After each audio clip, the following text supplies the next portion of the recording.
Welcome back to another accessibility lesson. Today we're going to be going over the sample PowerPoint key for lesson 5. So go ahead and getting right into it. The first thing that we're going to do is actually go to File and then Info. And then we'll see that all of the metadata isn't really inputted correctly. So first off, we'll want to put in the author. And then second, we'll put in the title. Sample. Oh. Well, first we'll actually have to put in the author correctly. There we go.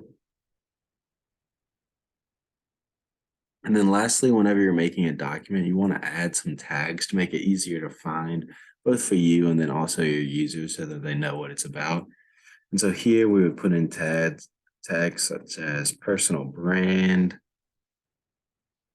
or in our case, it will be for accessibility, since we're doing this for an actual accessibility activity. Going back to that, or to the actual PowerPoint though, we'll go through these just one slide at a time. First off, when we're looking at the very first slide, we can see that there's a typo. Instead of personal brand, it's just personal band. And so we'll want to fix that here. And then also if we go to review, then under check accessibility, we can see the reading order pane. And then we'll see that the subtitle is actually listed above the title. And to switch these, we'll just have to pull one down. And so that this way the screen reader will go title to subtitle instead of what it was going to do, which would be subtitle to title.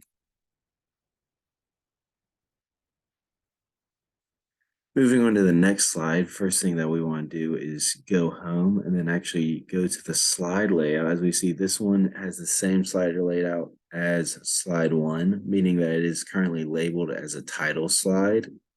So we just want to change that. We use the one content slide, which is in our template here. And so that will make it so now it's no longer a title slide, it's just a content slide, where we can go in and actually see all of the content that isn't being portrayed as really a header slide for anything. And then lastly, this numbered list here isn't actually being used or using the in PowerPoint number format. This was created by someone itself. As you can see, there's bullet points and then also numbers, as well as not being spaced out. So what we'll want to do is we'll go in and take all of this out.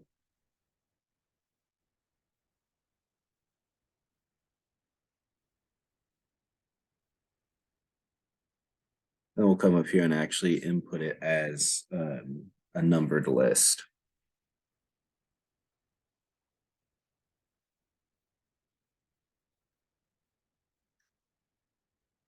Moving on to slide 3, there's only one fix here, and we can see it as a typo. Instead of being personal brand, it was personnel brand. So we'll just go in and fix that. We've had a lot of individuals in the past say that this slide should be changed, and a lot of people will put this title on the next slide. But at University Writing, we usually put in this content separating slide just to give the user a break when we're presenting and let them know what we're about to move into instead of just immediately rolling into the next topic. So then lastly, on slide 4, there's a lot of different changes that we can make on this slide. And so first off, we see a table here.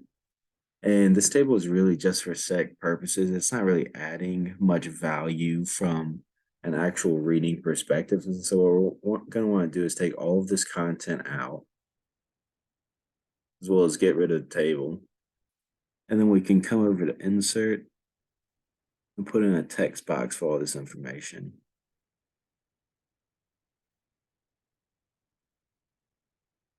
Now, of course, you can go back and format this however you would like to make it stand out a little bit better if that's what you were going for with the table.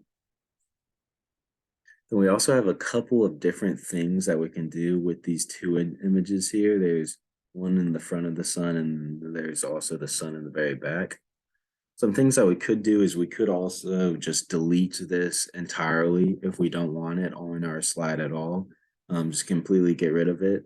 And if we did want to keep it, we would need to add some alt text. And so if we wanted to keep the alt text, we would take away the image of a sun because the screen reader will automatically say image of once it gets to the actual graphic. And so it would be redundant for our user.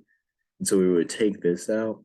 But if we are going to keep these images, the best thing to do would probably just be to mark as decorative for both of them.